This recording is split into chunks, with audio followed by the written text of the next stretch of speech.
witnessed one of its most dramatic uprisings in years on Monday as massive protests, largely led by Gen Z demonstrators, erupted against the government. The anger was sparked by corruption allegations and a certain ban on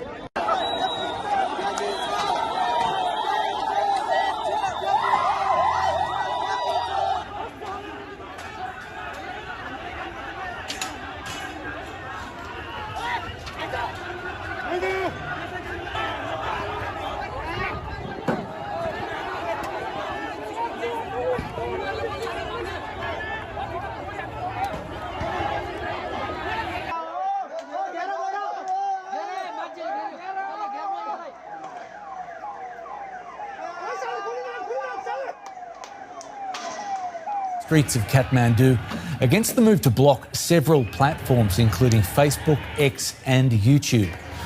Protesters breached barbed wire barricades and surrounded Parliament. Riot police retreated before responding with tear gas, water cannons and eventually live fire. Authorities say the ban is necessary because companies had failed to register in Nepal. But critics see it as an attempt to silence criticism of government corruption and to tighten censorship.